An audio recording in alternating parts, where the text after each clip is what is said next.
has taken over. Let's go. It's Ferrall. Coast to coast. Steaks, chicks, stacks. You and I are going to make a lot of money.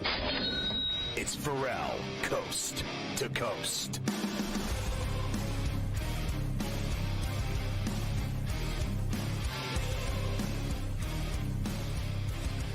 It's Ferrall on the bench, coast to coast, in the biggest way possible, hanging out. The bad seed, the boogie, the bad apple with a bad attitude. We are live in New York City, the Big Apple. Ooh, people dressed in plastic bags, directed traffic, some kind of fashion check-up.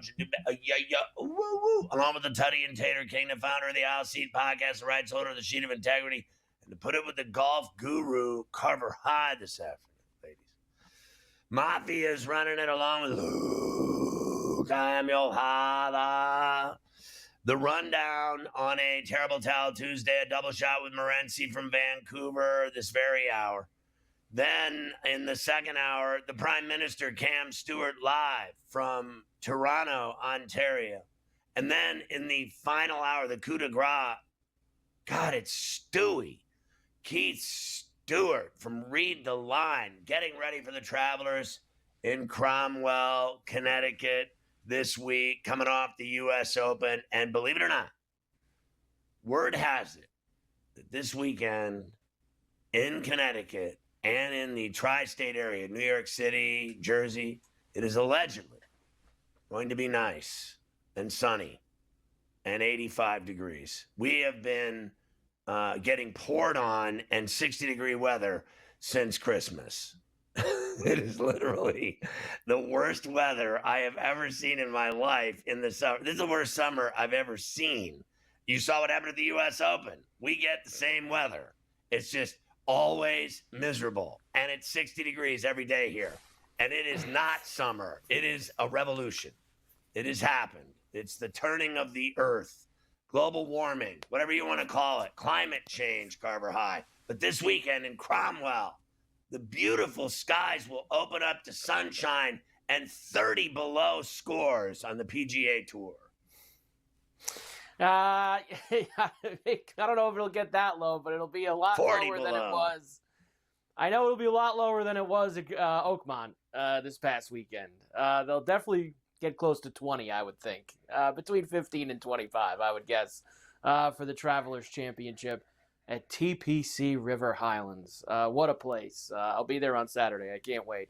Going to be a lot of fun out at the Travelers Championship. But yes, we did move a little golf Wednesday to Tuesday this week since I'm not going to be there tomorrow. Are you hooking up with Stewie at the Cromwell? Are you... I believe he said that he's going to be heading home Friday night or Saturday morning. So he's only going to be there. He's there today, tomorrow, Thursday, Friday. I think he said that Saturdays he's probably going to head back home. So and Smiley's not there this weekend. He's got the week off. So yeah, it is what it is. It's all right. I will find ways to entertain myself at TPC River Highlands on Saturday in more ways than one, I am sure. Shrimp, we do cocktails, and booze. Is what that means. Very, very, very possible. Very possible. Let's get to, of course, today. It is Tuesday on C2C. Happy Tuesday. And we'll start, of course, Game 5 NBA Finals last night. The Thunder. It looked like, Scotty, for a minute there that the Pacers were going to pull another rabbit out of the hat in OKC in the fourth quarter. They got it as close as 2. But then the Thunder never looked back after that. Monster 40-point night for Jalen Williams. SGA had a big game. A lot of guys hit big shots down the stretch. And now the Thunder have a chance Thursday night in Indiana at the Fieldhouse to win the NBA championship and close out the Pacers. Well, I think a couple problems here. One, you cannot beat them when Shai Gilgeous and J-Dub have 71 points between the two of them. J-Dub had 40 points, and he has had more than 27 now, 3 games in a row. He has taken over literally the NBA Finals. And I know they're going to give all the credit to Shai Gilgeous, but last night we saw who the badass was. I know he's the MVP, Shai Gilgeous, but J-Dub has been the badass. Second of all, I blame the entire beat, the bad beat that it was on Nebhard. I thought his 3 turnovers were the most egregious turnovers I've ever seen in my life. I thought the game was fixed because of how he threw the ball to Oklahoma City 3 straight times when he came over half court. He threw the ball away. He literally threw it right to him and said, here, you take it. They scored all 3 times. I believe one of them was an and one. And then it got worse. Haliburton did the same thing. And then I think it was Mathurin who came down dribbling the ball, right? And just dribbled the ball right to him. He just said, here, you take it. I don't want it. When all he had to do was drive. He was at the elbow. All he had to do was hit a shot or drive to the lane, get fouled, and they cover. Instead, he dribbles the ball to them like he was passing it to them. Like I couldn't believe my eyes. Those 5 turnovers, they had 22 turnovers. You come back from an enormous deficit. You get to 2, and then you're going to turn the ball over 5 times, at least 5 times. I mean, I know the 3 Nebhard and the Haliburton and the Mathurin, and then I'm like, I've stopped counting. By then I was cussing, and by then I was out of my chair, and I was purple. My face was purple, and they lost by 11.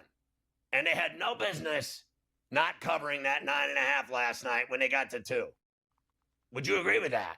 I thought Nebhard blew the game for Indiana. He ruined the game literally by himself.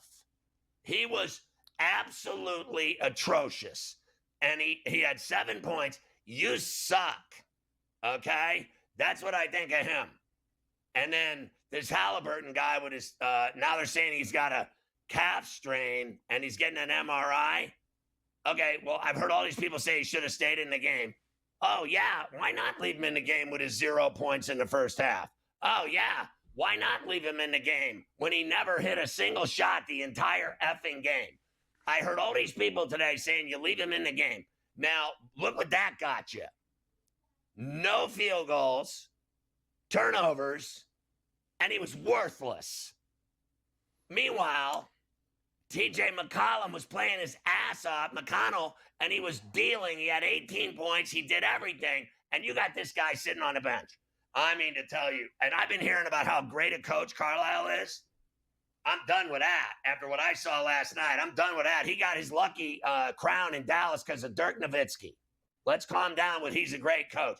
Great coaches don't leave guys in that can't hit the broadside of a barn that are injured. When you got a guy with 18 points sitting there running around like the Energizer Bunny, making buckets and making passes.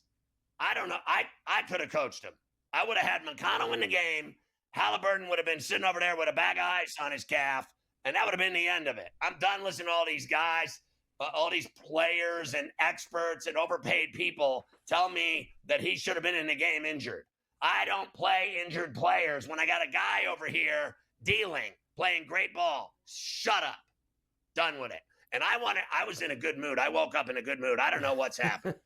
This has started real early today on this show. That was, as you said, and I'll try not to accentuate it more, for them to not cover 9.5, honestly, when they got it to 2 at that point in the fourth quarter, honestly. Awful.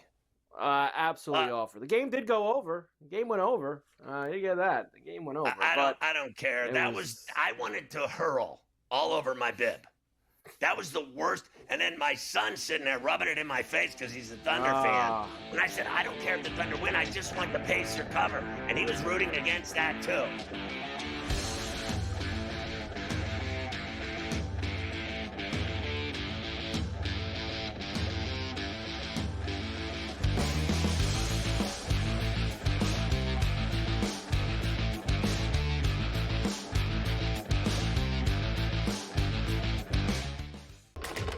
Enter into the magical world of McLuck.com, where even the smallest of spins can win real cash prizes. Adventure into over 1,000 of the best Vegas-style slot games. So what are you waiting for? Unlock your free welcome offer today. Join the fun where winners play and players win. dialing it back to his old days with St. Louis and Arizona. Buy or sell, Goldie will finish top 7 in fantasy first baseman. No, I'm going to say no. I think he'll fall off. Older player here, he'll be top 10, but not top 7 here. Top 10, I would say I'd buy it. Top 7, I'm going to say no here. I think he'll put up decent numbers here. Not as good as he was. I don't think he's going to bat 340, 350 all year long. Fantasy Sports Today, only on SportsGrid. I'm with you in that you're going to have to take calculated risks. And that's what Leon Rose has been about since he's been here. And he's been measured. He hasn't been gung-ho in terms of mortgaging this franchise's future for immediate gains. They have had a prudent approach, and you're going to have to roll the dice in certain respects to get to that top level. And you're right, Donnie, when you look at next season, all things considered, you hope that they're healthy, and if they roll over, say, 85 to 90% of this roster, this is a top 3 team in the East. With Boston coming down, Milwaukee is going to come down, and so you have to figure it's going to be Indiana, the Knicks, the Cleveland Cavaliers in some sort of order in the preseason rankings. And so where they go from here, Jason Kidd is obviously the hot name right now. Both sides are interested from what we've heard in terms of Kidd and the New York Knicks. Is he that championship caliber coach to take the Knicks there? The Early Line, only on SportsGrid. Every 5 days, it's really exciting when Skeens pitches, and it's terrible watching him pitch because every time he pitches, they don't score. Having him hit the lineup probably would actually help when he pitches. There's no way to do it because you can't, but it's beyond frustrating. And the numbers will tell you, the books have adjusted. Ferrall Coast to Coast, only on SportsGrid.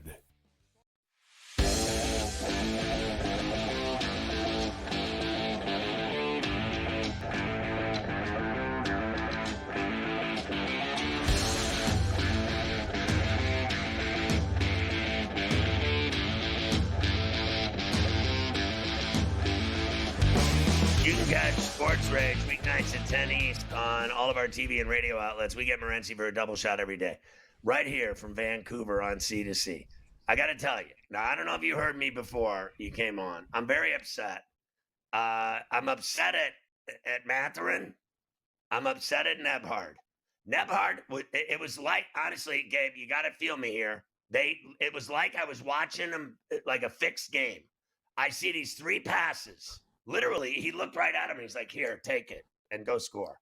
And Nebhard, that's one. And then the second one, here, you take it and go score. And then the third one's like, hey, why don't you take one and go score? How about an and one? And then how about Mathurin? Dribbling down. All he needs is a layup. He's dribbling down the court. He's 2 for 11 in the game. He was awful. And then he dribbled down the court and he went, listen, here, you take it. I'm not even going to try to score. I'm going to just bounce it past to you. And I literally almost had a stroke. And my son is a Thunder fan. He's rubbing it in my face. And I said, all I wanted was 9 and a hook. I don't care about it. I hope your team wins. Just give me the cover. And he's laughing at me as this guy Mathurin turns the ball over. And he was awful in that game. And Nebhard was worse. I was so mad last night, I thought the game was fixed. It's been a problem listen, turnovers kill. And we saw it with the New York Knicks against the Pacers. They were recklessly just running down the court, turning the ball over and over again. And now we're seeing the Pacers do the same thing. Haliburton, last night we bet it, Scott, and I nearly lost because he left the game, but he's had 3 or more turnovers in every game in the series. All right? They're a turnover machine. You're right. Mathurin is reckless late in games. Nembhard turns the ball over. Haliburton was horrible. But I think it's a lot. It's a little bit of the Sam Darnold seeing ghost stuff, Scott. I saw Haliburton talk after game 1 about how, and game 2, and about how he's never seen a defense like the Oklahoma City Thunder in his life before. And he goes, you start to think that they're there even when they're not there because they're so long. And the fact is, let's give credit to the Thunder, Scott. They literally are the best defensive team in the last 20 years? Nobody plays defense like these dudes. And they're all 7-footers. They all have these massive wingspans. SGA isn't, but you know what I'm saying? They got a bunch of big dudes. And even dudes that aren't that big, Caruso doesn't quit on plays, man. You know what I mean? Yeah. Lou Dort, the guy is just he's like a prison guard just checking you. What do you got there? Oh, yeah, what do you got in your pocket there? Torture chamber. Yeah, exactly. Like, he doesn't score, but trust me, when other dudes have the ball and they're like, oh, God, Dorton's in front of me. Like, it's relentless. They don't give up on plays, and it's getting to the Pacers. It is, Scott. There's no doubt about it. Turnovers were the key there, but I'm not going to sort of like, yeah, the Pacers were reckless, but I think it's a lot of to do with Oklahoma City and just the defense that they play. And how did they get back from 20 down to 2? I don't know. It was a 2-point game. They were in it. And then they never scored again. It was embarrassing.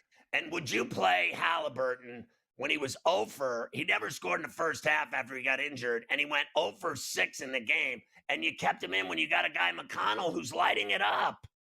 Yeah, and that's rare that McConnell was giving you something offensive like that. I probably would have just rolled the dice with McConnell as well and, try to take it a little bit further, and then brought Haliburton in late in the game. Because that's the whole thing. People can talk about, oh, Haliburton got hurt. As you state, Scott, the fact of the matter is, bro, he had 0 points before he got hurt. I know. There are these games where he's a non-factor. And I talked about it a couple of games ago, and I brought it up on the air, and they were playing, and it was one they won the other night. These games are so spread out, it's hard to remember what days they are. But I don't remember last night's game. Last week, the last game, whatever it was, they play. It kills the flow of the NBA. It's a fun series, but it's so separated, so drawn out. But I brought up, I said, Siakam will be the MVP if they win. And people are, no. Haliburton will be the MVP.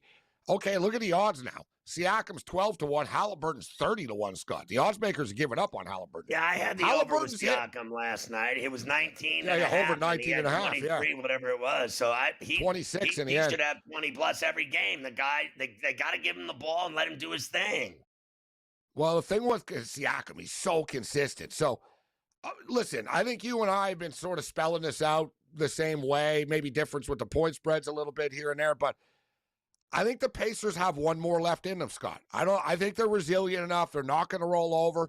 You just said it. Despite all the effing mistakes that they made, and on the road, let's be real too, the Oklahoma City Thunder, they get incredible Hulk strength at home. They're now 10-2 straight up at home, so they've actually lost twice, okay, and both times it was like a miracle buzzer shot. So they've lost at the buzzer twice on their home court. So that's the only way you're going to get them. And give credit to the Pacers. They came back, and then Oklahoma City just did not run. I mean, it was 95-93. The next thing you knew, it was 110-97. When have you ever seen a crowd stand up for the whole game in anything? They never sat down one second. It's like college. They're over the top. The Oklahoma City's think about it. Oklahoma City on the verge of winning a pro championship. I mean, this is Sooner country. I know it's technically Cowboy, Oklahoma State and Oklahoma City, but not really. I mean, this is massive for their state, has that college feel to it. But with that being stated, I think they're going to feel the pressure on the road. They'll be the ones to tighten up. I like the Pacers plus the points in the next game, guys.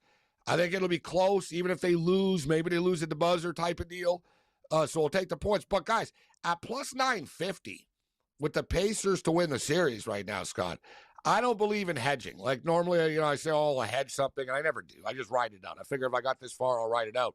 But you pull the trigger on the Pacers to win the series at plus 950. They're only plus 160 on the money line, guys, in the next game, which tells you the odds makers know they can win this game. Suddenly you have a plus 950 in your back pocket going into a game 7, which I think we're going to go 7, Scott. I think we are too, but what I saw last night in that building is that even though they got to 2, they still got whacked and they covered, and I don't think they're winning a game 7 there. I agree with you. I don't think they're winning a game 7 there either. I think it'll be even worse. I think Oklahoma City in 7. I think Oklahoma City in 7. I think the Pacers or Oklahoma City wins, but they win by 2 or 3, 1 or whatever. No way. Remember what they did to Denver? I mean, in game 7, remember what they did to him? And I got to tell you, I thought that was awful last night, the way the Pacers screwed that up. They screwed that up real nice and juicy.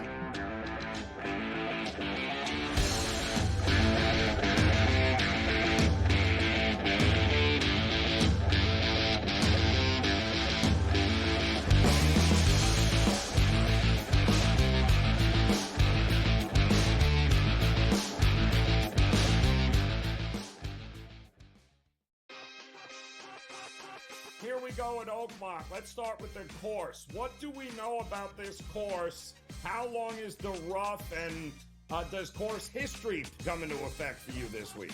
The U.S. Open has always been billed as the most difficult test of golf there is on the planet. And I tell you what, it's often labeled as the most difficult golf course in the world is Oakmont. Game time decisions. Only on SportsGrid. We don't want you playing here. Can you move positions?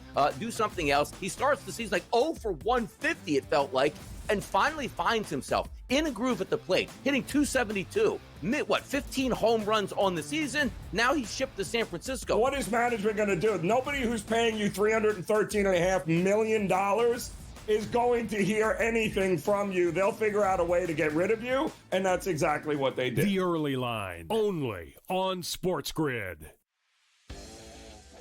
Every 5 days, it's really exciting when Skeens pitches. And it's terrible watching him pitch because every time he pitches, they don't score. Having him hit the lineup probably would actually help when he pitches. There's no way to do it because you can't. But, yeah, it's beyond frustrating. And the numbers will tell you, the books have adjusted. Ferrall coast to coast, only on SportsGrid. Dialing it back to his old days with St. Louis and Arizona. Buy or sell, Goldie will finish top 7 in fantasy first baseman. No, I'm going to say no. I think he'll fall off. Older player here. He'll be top 10, but not top 7 here. Top 10, I would say I'd buy it. Top 7, I'm going to say no here. I think he'll put up decent numbers here. Not as good as he was. I don't think he's going to bat 340, 350 all year long. Fantasy Sports Today, only on SportsGrid.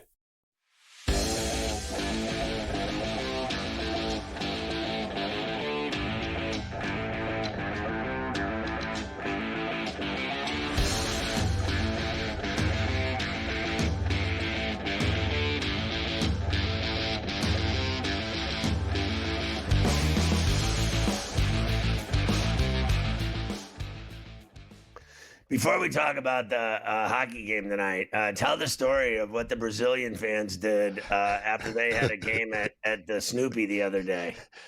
Well, that's the thing. They got the World Cup final guys at MetLife Stadium. So I tell you what, that sportsbook and racetrack is going to be jammed because there's nowhere else there to go. So where do you so you've got, I guess you got the sportsbook, but I guess they figured out where to go. I don't know, man. I don't know how the hell they got across, Scott. Is there a little walkway? You're going to get killed trying. I could just imagine. Yeah, there's no walkway to the mall. To the Dream Mall? That's what I'm like. How the hell? Yeah, I think there is like a little one somewhere. I mean, they have to. They have to have added one.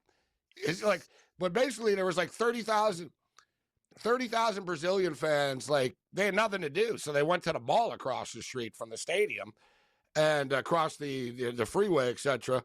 And the turnpike, and it was great video, Scott. Like people in the mall were shopping and just freaked out. Like there's thousands of Brazilians in the food court eating and drinking and waving flags. I'm like, hey, finally this mall is rocking right now. But seriously, but there's a bunch of bars in there and stuff, right? I guess too. So there's stuff to do there, but there's nothing around MetLife Stadium at all. It's hell on earth to get in and out of there. And I just couldn't help but think about the angry Dortmund fans this morning. They were upset. They couldn't score. It was a scoreless draw.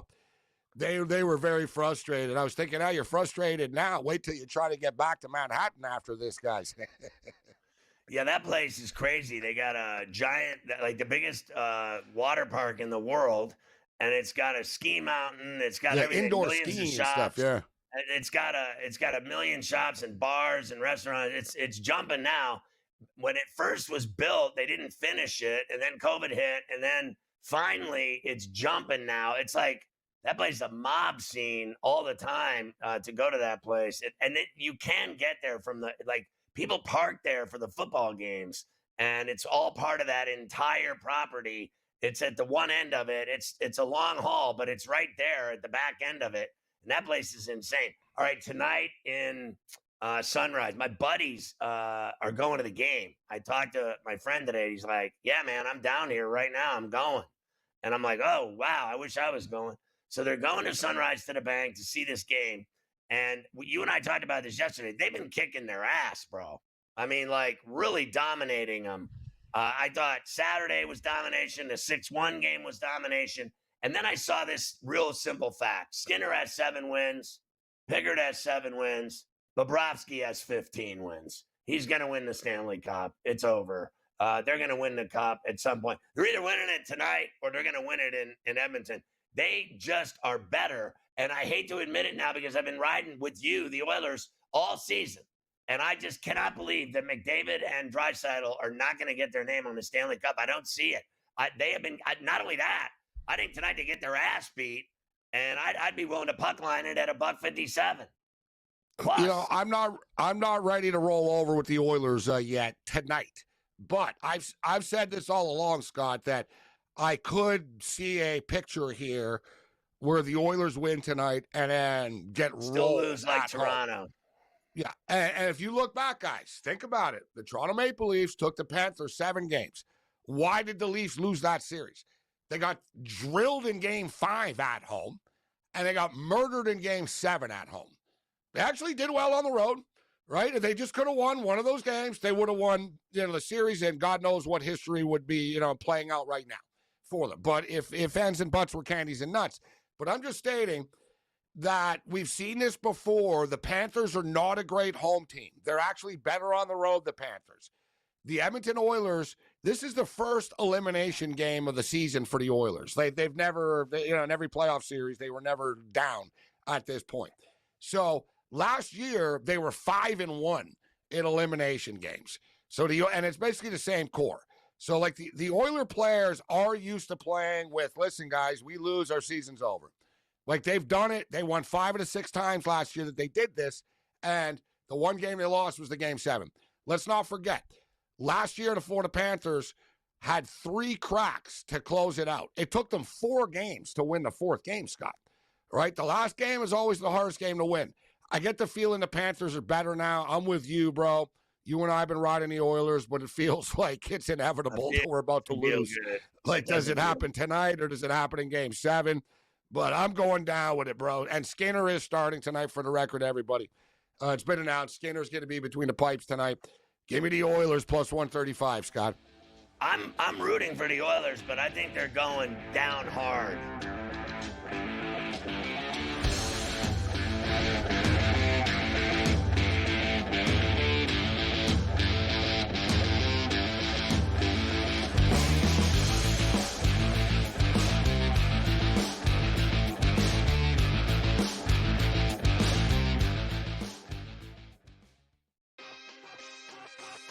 Here we go at Oakmont. Let's start with the course. What do we know about this course? How long is the rough, and does course history come into effect for you this week? The U.S. Open has always been billed as the most difficult test of golf there is on the planet. And I tell you what, it's often labeled as the most difficult golf course in the world is Oakmont. Game time decisions. Only on SportsGrid. We don't want you playing here. Can you move positions? Do something else. He starts the season like 0 for 150, it felt like, and finally finds himself in a groove at the plate, hitting .272. 15 home runs on the season? Now he's shipped to San Francisco. What is management going to do? Nobody who's paying you $313.5 million is going to hear anything from you. They'll figure out a way to get rid of you, and that's exactly what they did. The early line, only on SportsGrid. Every 5 days, it's really exciting when Skeens pitches, and it's terrible watching him pitch because every time he pitches, they don't score. Having him hit the lineup probably would actually help when he pitches. There's no way to do it because you can't, but yeah, it's beyond frustrating. And the numbers will tell you, the books have adjusted. Ferrall coast to coast, only on SportsGrid. Dialing it back to his old days with St. Louis and Arizona. Buy or sell, Goldie will finish top 7 in fantasy first baseman. No, I'm going to say no. I think he'll fall off. Older player here. He'll be top 10, but not top 7 here. Top 10, I would say I'd buy it. Top 7, I'm going to say no here. I think he'll put up decent numbers here. Not as good as he was. I don't think he's going to bat 340, 350 all year long. Fantasy sports today, only on SportsGrid.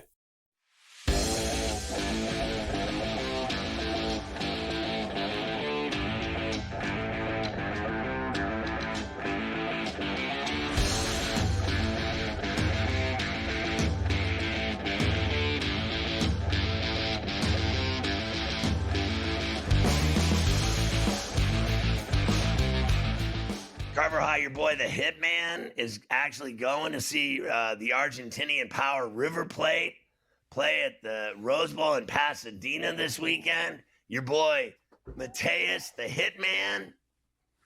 Yeah, the great Hit Burbell. He's been talking. He's all into it like Gabe is. This Club World Cup. So yeah, he's all fired up about the Rose Bowl this weekend. He's going to the game. So I'll bet at that game in the Rose Bowl. I bet they literally. I won't be surprised at all if it sells out for that game. 100,000 plus. I don't know. Soccer out there, bro. They're crazy. Man, it's possible. And then you know who will show up at that? Ice. The Raids. They'll raid the Rose Bowl.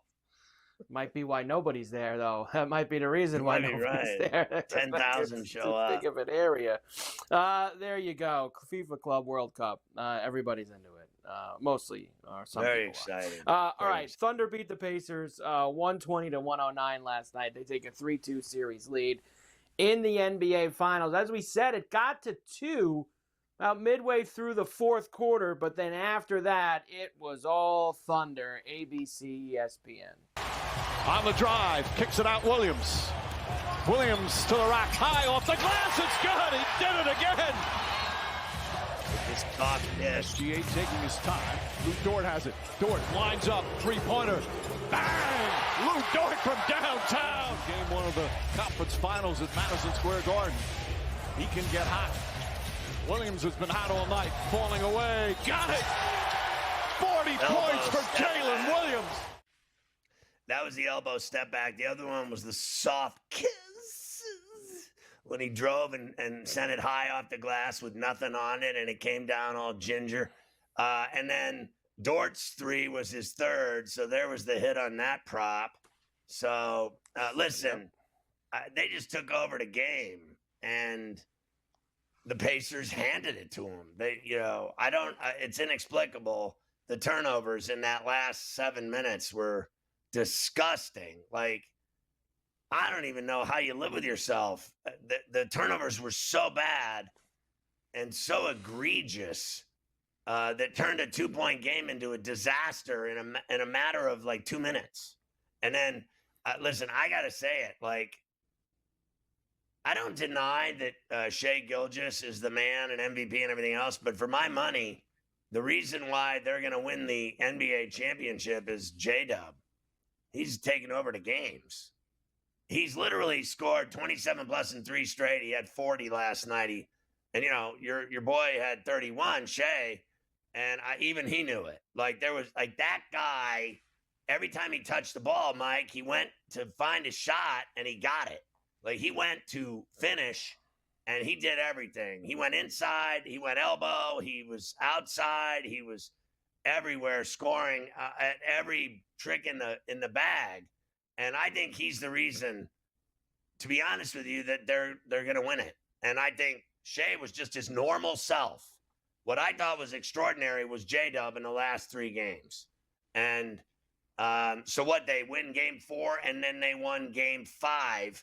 So they lost game 3, but he still had a huge game that night. He's been their best player. No one wants to admit it because they give everything to Shai Gilgeous. And that's it. Everything is his. Like, they're going to give him the MVP. They're going to give him, all this. I'm talking finals MVP, league MVP. He's going to have all the trophies and hardware. But I think this kid, J-Dub, is I don't think he's better, but I think he's played better. I think he's been the most significant guy. You know what? The Pacers have not been able to stop him. That's their problem. And then I think for the Thunder, they haven't been able to stop Siakam. They have not been able to do that either. Williams, his 40 points was a career high last night. He's the 5th player over the last 40 years to have 25-plus points in 3 straight NBA Finals games, all before the young age of 25. He's only the 5th. The other 4 pretty good names: Kyrie Irving, Kevin Durant, Dwayne Wade, and Shaq. That's some pretty good company. You join in NBA Finals lore if you're Jalen Williams. Of course, afterwards, he did what most of the Thunder usually do. They give their credit to the rest of their teammates. Here's Williams. I'm just blessed to be in a situation where everybody wants everybody to succeed. it's such a rare thing. I think it's even more rare that we're playing like the Pacers, who just looking on the outside are kind of that way too. Like, you see how close knit they are. But yeah, I'm just in a really, really good situation. It's allowed me to grow as a player at a more rapid rate, because I'm not worried about like, what if I fail? I have guys that I know are going to pick me up when I fall short, and I try and do the same thing for them. So I think our team chemistry has got us here. It's something that's kept us strong, and yeah, it's just a fortunate situation that I get to be in.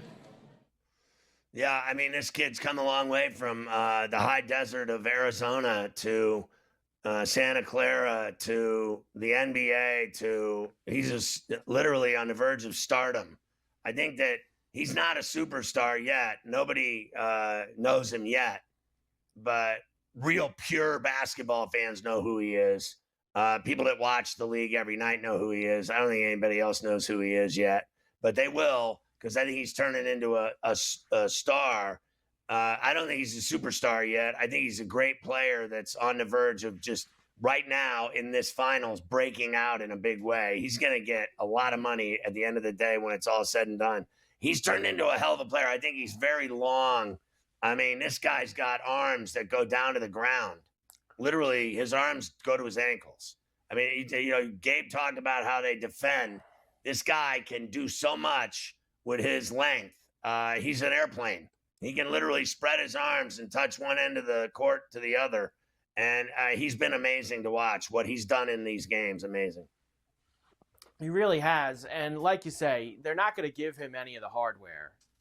You know that they're going to give SGA the finals MVP. But, this is the kind of series that, like you said, boosts him up a little bit more. I mean, we expect this ain't going to be the only year that this young Thunder team is going to be here, right? I mean, we're thinking that, they have such a young core that they could be back multiple times. And, having a series like this and not winning it lays the groundwork, from a narrative perspective down the road that he does it again. He will have his day come where he gets something like that if the Thunder are back in an NBA Finals down the road. They're not going to be a team that goes away. They're going to be there I think it's pretty obvious. They're going to be second round conference finals and NBA finals. I would say this with their youth under 25. They're this good now. Once they figure out this crown and they figure out how to put the puzzle together and win it, like they're different than the Celtics. The Celtics won the title and then they dissolved. I mean, let's face facts. They just weren't a factor. The Knicks beat their ass. This team, that will not happen to this team next year. They're too good. They're going to destroy everyone in their path. They're going to win the West again. They're going to come back to the NBA Finals again. I think that I'll put it out there right now, early and often, that they're going to be there. This is the beginning of a dynasty. They also have more draft picks than anyone on earth. They have more capital to deal than any team in the league, except, I guess, Danny Ainge, who always has more in the cupboard than everyone. But the thing is, Danny's got all the juice and picks, but the Jazz still suck. I don't know if anyone noticed that. He's got all this capital, but they don't win. So the difference is Sam Presti reminds me of Howie Roseman. Sam Presti has all this capital and he's winning with it, and he just keeps loading the gun. And you know what? He's like an AR-15. He just keeps shooting. They have endless rounds of players and depth and picks, and they can do whatever they want. They're unstoppable right now. They're not going to lose to the Pacers. I agree. They're not going to lose both of these two games. Now, we'll talk in a little bit if we think the Pacers can force a seventh, but I'm not even sure they can do that at this point.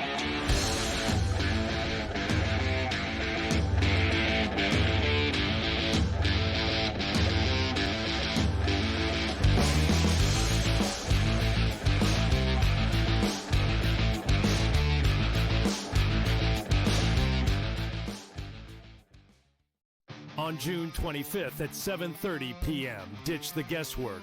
Ben Stevens, Kevin Walsh, James Young, and Tom Vecchio have your NBA draft betting coverage pick by pick, bet by bet, all night long. We got all the insights and expert analysis, because betting blind isn't a strategy. Coverage starts at 7:30 p.m. on June 25th, only on SportsGrid. Astros right now have awoken. Maybe they are the best team out in the West because a rooting interest for me, Tom, always the Mariners. Hey, they're finally getting the hitting back, but now that's starting to slide. We can make a case for the Rangers. They showed some things. A team that the Rangers, you and I were both very high on coming into the season. They make a shot for the wild card. But I do think it's going to be a two-team race between the Astros and the Mariners, and that's really about it. Yeah, it's a shame. Pro Baseball Today, only on SportsGrid. Does a guy like Giannis fit onto that roster if you can make some of those changes? I just don't see a KD pursuit as being realistic for the Knicks. But hey, if they can pull a rabbit out of a hat, as Leon Rose oftentimes can, I'd go after Giannis in a heartbeat. It's just, what type of package could they entice for the Milwaukee Bucks? And is it a 3 or 4 team trade? It gets a little bit tricky in that regard. You see the Knicks there with a plus 340 price. The Early Line, only on SportsGrid.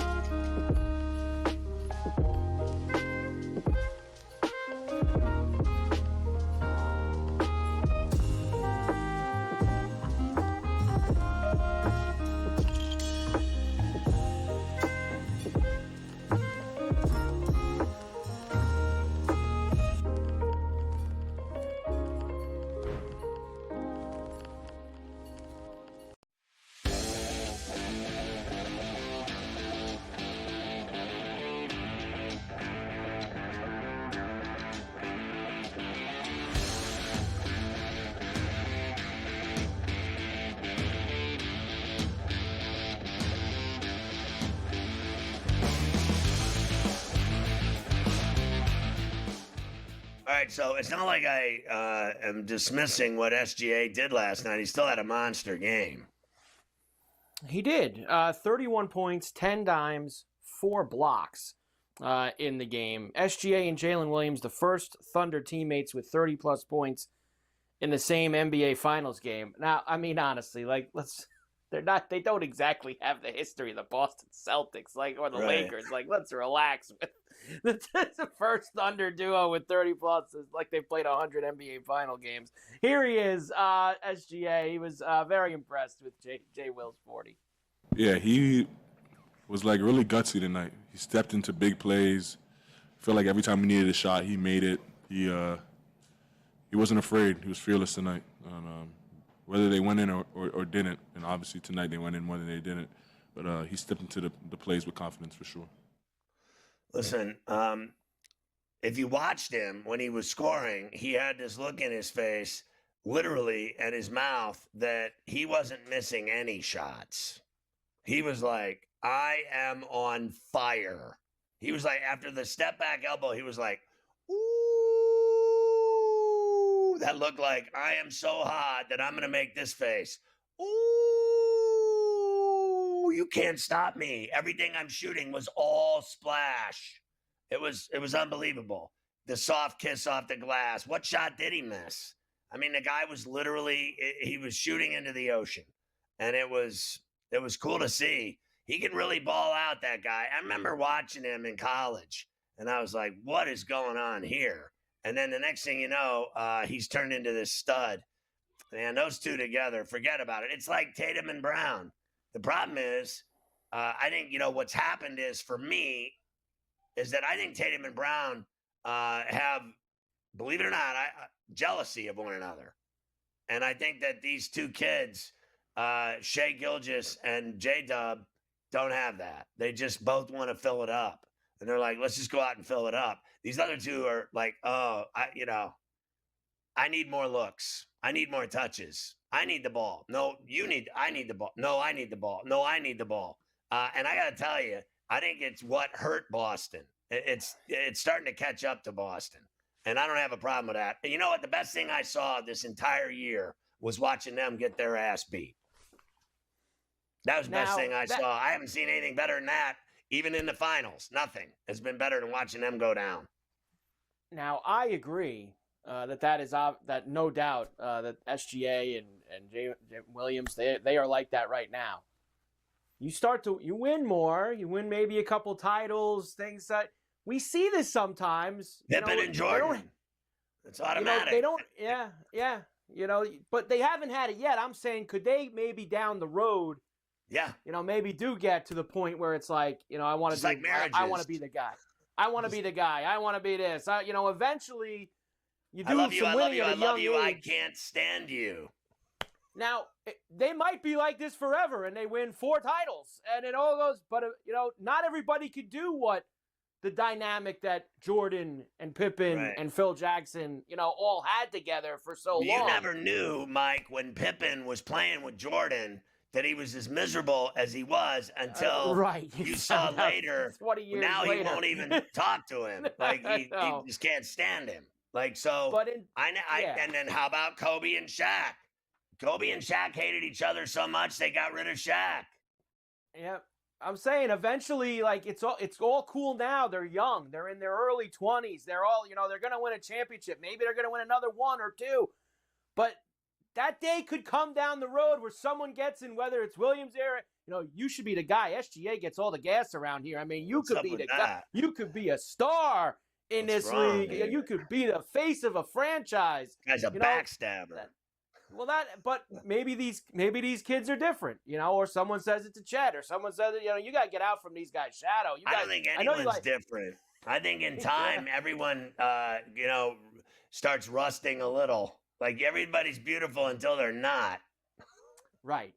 And look, I think they have some time before they get there to that point, but it's natural. I mean, it happens. Somebody tells you that you could be bigger without this guy or be bigger somewhere else. Like you don't need him. You don't need SGA or you don't need Williams. You don't need these guys. J-Dub. You don't need J-Dub. Move along. So it's interesting to see what happens down the road. As far as the Pacers go, they obviously will have backs against the wall on Thursday night. Tyrese Haliburton had some night. He didn't make a field goal. He had a pretty empty stat sheet. He was 0 for 6 from the floor. He did have 7 boards and 6 assists. He had 4 points. They were all from the line. I saw this morning. It was pretty good. He's the first player in NBA Finals history to record no field goals, no steals, no blocks, have 3 or more turnovers, have 3 or more fouls, and play 30-plus minutes in an NBA Final game. First player ever to do all that. It's pretty obvious he's the most overrated player in the NBA. Of course, strained right calf, which he'll have an MRI on today. He said last night at least, I don't really care what happens. I'm playing on Thursday. I mean, it's NBA Finals. It's the finals, man. I've worked my whole life to be here, and I want to be out there to compete, help my teammates any way I can. I was not great tonight by any means, but it's not really a thought of mine to not play great. here. That's one way I'm looking at it. If I can, walk, then I want to play. So, they understand that, and is what it is, and got to be ready to go for Game 6. Yeah, I actually don't believe for 1 minute that he can be effective at all with this problem. And in fact, I'll bet the MRI comes back that he has some level of strain that it's affecting him enough that he couldn't hit a shot. And everyone said he wasn't limping around. What's the difference between limping around and missing every single shot you took? What's the difference between limping around and turning the ball over like he did and making bad plays? What's the difference between limping around? As long as I can walk, I'm going to play, but you can't run and you can't guard anyone and you can't get your shot anymore. And you have become a liability and you're easy to guard. That's what you are now. You're not a factor in this thing anymore at all.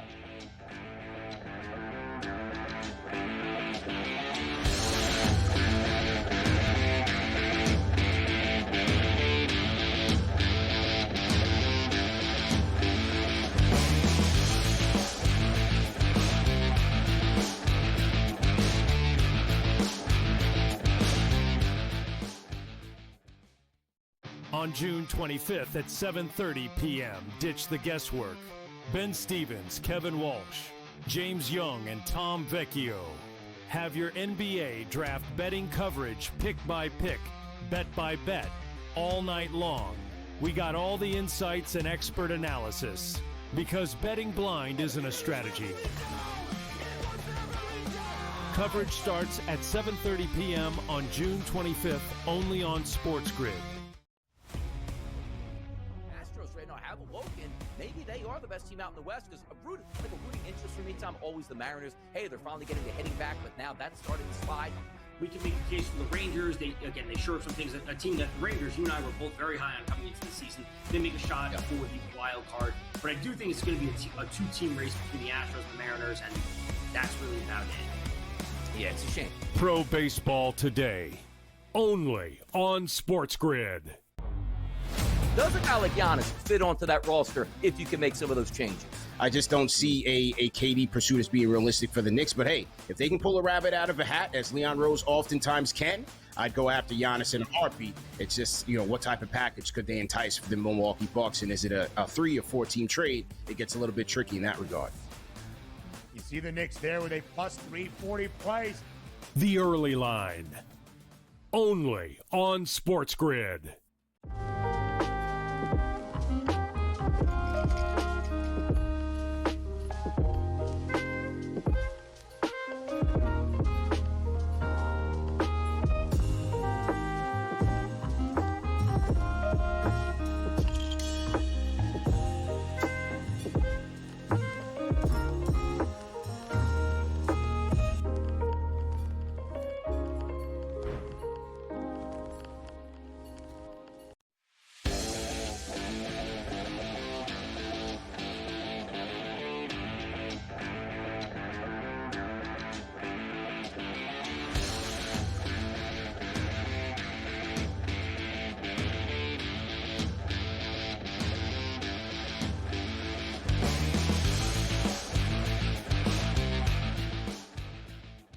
All right, so what did Rick Carlisle have to say about it? Certainly something about turnovers. It had to be because their turnovers were so bad that it cost them the game. Right. Of course, Rick was getting asked questions about J-Dub and this guy and that guy, and eventually Rick just said, you guys are really missing what cost us the game. Here he is. In today's game, the drives to the rim, most of them happen at the point of attack, and we could do better. Nobody's asking about turnovers. We had 23 turnovers for 32 points. I mean, that's the game. So, we got to do a heck of a lot better there. I mean, I'm done with it. I'm not saying it anymore. I've already said it 50 times. Like, it's getting repetitive here. That's it. There's nothing else to say. No, there is not. Of course, now a big hill to climb for the Pacers. If you think they can climb it, I've actually got it pumped up even more since the Haliburton news came out. I got this at 11-1 now and minus 2,200 for the Thunder to win this series. So that's kind of where we're at. So let me ask you, what I said before the break about this guy being a liability now, that they're convinced that if he can walk like Willis Reed, that he's going to be able to go. But I'm from the part of the city over here on the other side of the river that says he's in the way. Can't stop anybody. Can't run. He's unable to get to his spot. Unable to get to a good shot.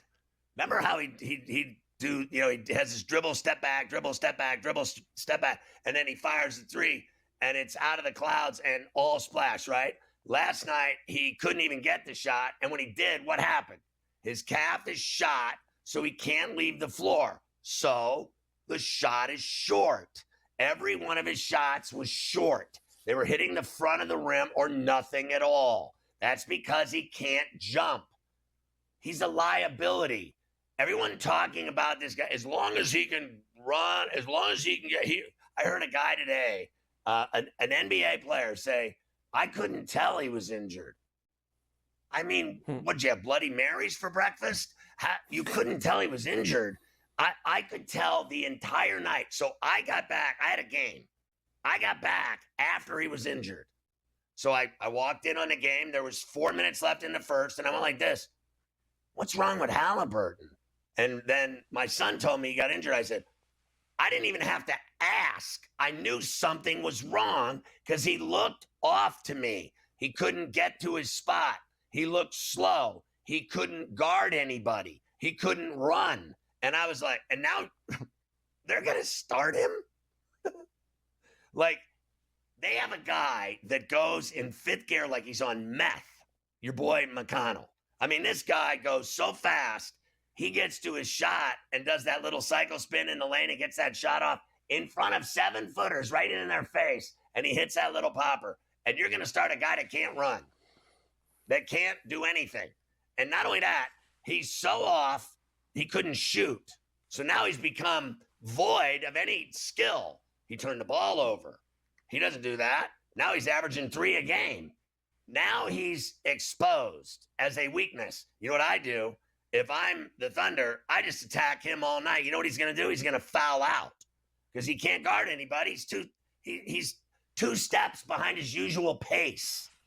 I mean, I've been around the game my whole life. I mean, I should be coaching is really what it boils down to because I'm dead right about this. I don't care what anybody says. That guy is worthless right now, in my opinion, and I guarantee they're going to come back. He's got some strain. They already said he's got a strain, but what type? Well, the type that makes you suck is what he's got.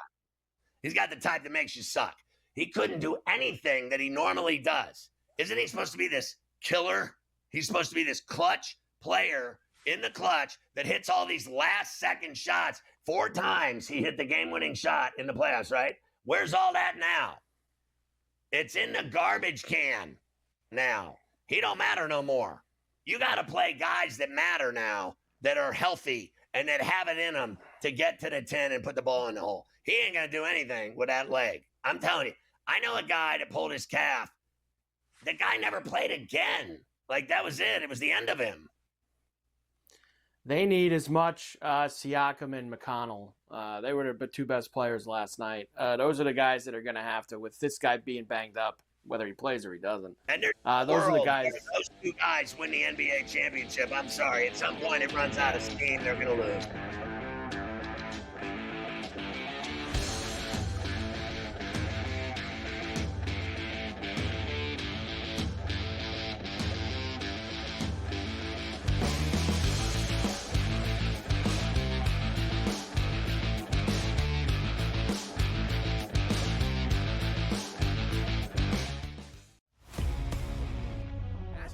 Have awoken. Maybe they are the best team out in the West because a rooting interest for me, Tom, always the Mariners. Hey, they're finally getting the hitting back, but now that's starting to slide. We can make a case for the Rangers. They showed some things. A team that the Rangers, you and I were both very high on coming into the season. They make a shot for the wild card. But I do think it's going to be a 2-team race between the Astros and the Mariners, and that's really about it. Yeah, it's a shame. Pro Baseball Today, only on SportsGrid. Does a guy like Giannis fit onto that roster if you can make some of those changes? I just don't see a KD pursuit as being realistic for the Knicks. But hey, if they can pull a rabbit out of a hat, as Leon Rose oftentimes can, I'd go after Giannis in a heartbeat. It's just, what type of package could they entice for the Milwaukee Bucks? And is it a 3 or 4-team trade? It gets a little bit tricky in that regard. You see the Knicks there with a plus 340 price. The Early Line, only on SportsGrid. Every 5 days, it's really exciting when Skeens pitches, and it's terrible watching him pitch because every time he pitches, they don't score. Having him hit the lineup probably would actually help when he pitches. There's no way to do it because you can't, but yeah, it's beyond frustrating. And the numbers will tell you, the books have adjusted. Ferrall coast to coast, only on SportsGrid. Dialing it back to his old days with St. Louis and Arizona. Buy or sell, Goldie will finish top 7 in fantasy first baseman. No, I'm going to say no. I think he'll fall off. Older player here, he'll be top 10, but not top 7 here. Top 10, I would say I'd buy it. Top 7, I'm going to say no here. I think he'll put up decent numbers here. Not as good as he was. I don't think he's going to bat 340, 350 all year long. Fantasy Sports Today, only on SportsGrid.